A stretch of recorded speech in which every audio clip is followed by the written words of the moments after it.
The British policeman, the Bobby, has long been held up as an example to the rest of the world.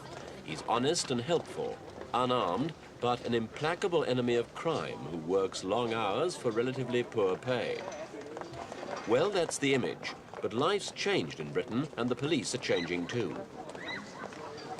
With violent crime on the increase, their jobs become more difficult, especially as they're seriously under strength. They're increasingly surrounded by controversy, and right now they're asking for Britain's pay code to be broken so they can get the extra money they feel they deserve. They've hinted they may even go on strike to get it.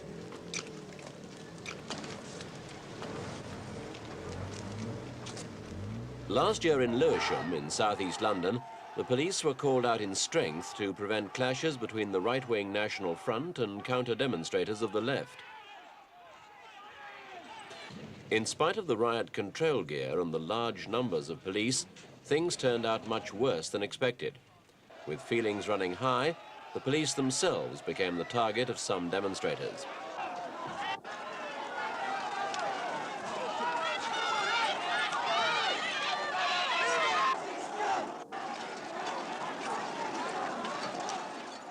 It was some of Britain's worst street violence for years, but there have been other clashes since, almost as bad. It's all a long way from the traditional image of the helpful British Bobby, and it's certainly not a role the police themselves want to play. They accept that open conflict will always be there, but they feel increasingly that their main function should be not confrontation, but integration. And that means a new look at how the police force fits into the society it aims to serve.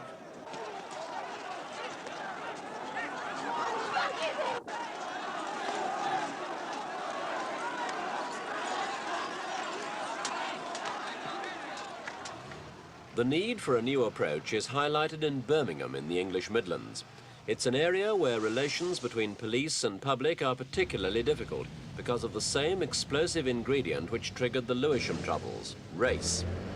Birmingham, like other industrial cities and some suburbs of London, has a high percentage of immigrants, most of them coming originally from the Caribbean and the Indian subcontinent. They tend to stick together, as do most ethnic groups in a new country. In this part of Birmingham, called Handsworth, West Indians and Asians make up over half the population.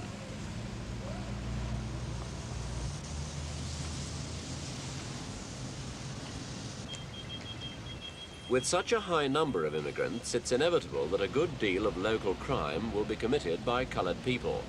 But in present-day Britain, it's also inevitable that the police force and the courts are mainly white. This is in spite of the fact that the police themselves have launched a big advertising campaign to recruit more coloured policemen.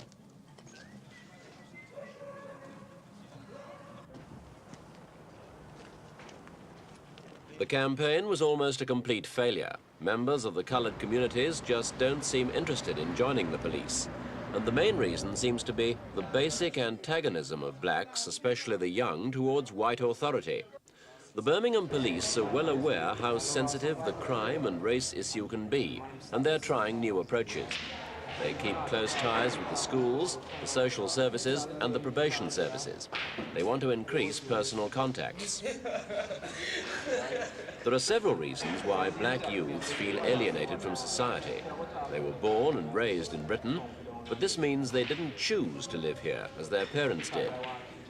Also, they're faced with high unemployment, and often poor social and housing conditions. Some of them claim personal experience of discrimination by the police themselves. Hey, Colin, what do you think about the police in this area? Do you think they're prejudiced? Yeah, I think they're prejudiced because, for instance, if you walk down the street at night, you can't walk without them shouting abuse at you. Is this because you're black or because you're young? Well, I think it's because you're young and you're black. What sort of things do they say to you when they... It's the usual. They swear at you, you know. Swear at you? Yeah, they swear at you. I mean, they're doing it in daylight now. What do you think of the police in this area? They're okay.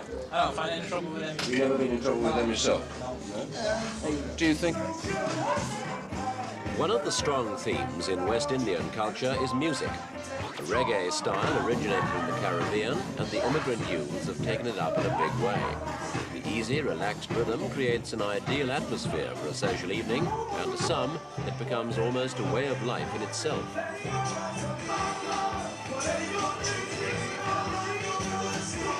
The dance hall is one place where black youths feel they belong, and it's not an atmosphere where white police can easily mix and mingle. But that may well be as much due to a generation gap as to any race barrier.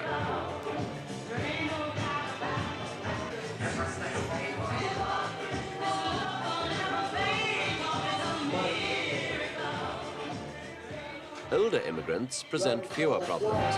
They generally have well-paid jobs in industry. For example, the big motor car factories of Birmingham. And their views are clearly different from the young. Support the police around here, do you feel? Yes, I do.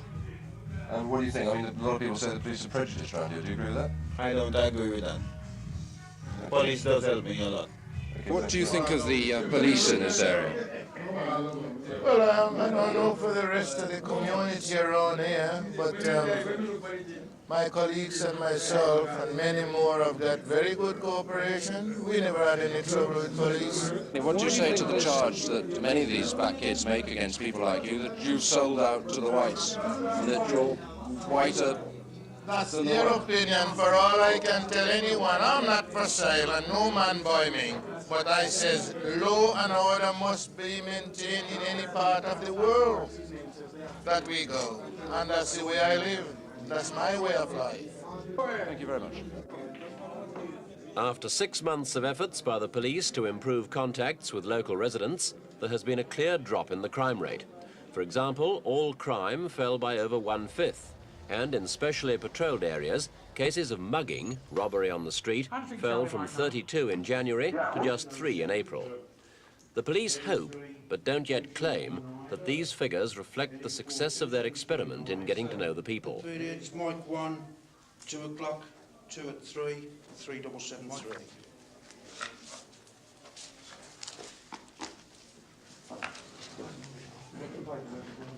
The Handsworth police now want to recruit more men to put out into the community. And they want other social services to work more closely with them, so they'll know more about what's really happening, and thus get a better understanding about where the trouble spots lie. Already, it's given a new meaning to their daily briefings. But this is just one stage in the search for a new approach for the police.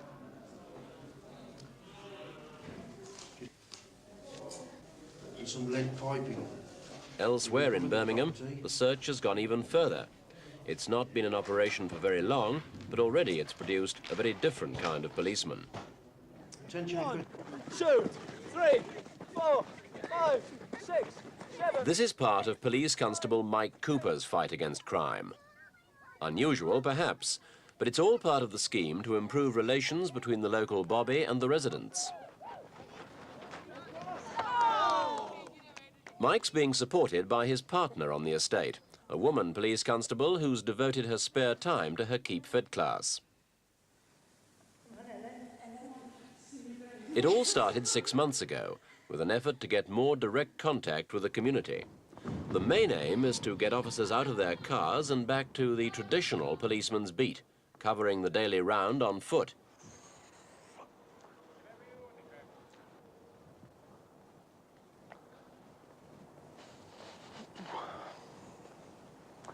Morning, love. How are you?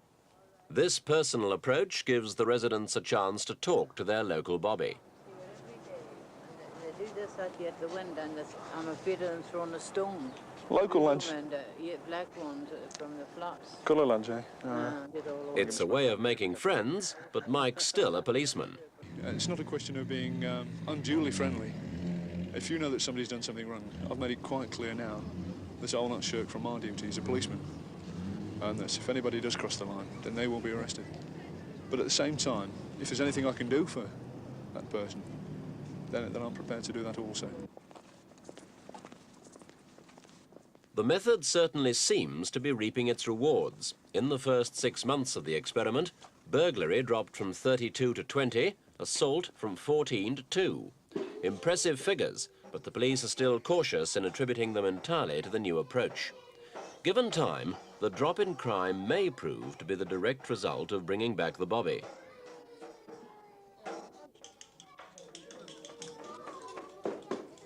If the results are maintained, the experiment may be followed by police divisions all round the country who are watching with interest. But the Back to the Beat scheme couldn't be applied nationwide without more policemen, and that means more money.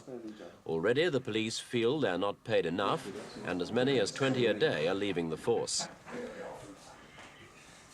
Potential recruits just aren't being attracted either. But if this problem were overcome, there could be big changes ahead, with fewer police cars and vans, and with the bobby on his beat becoming once again a familiar sight on British streets.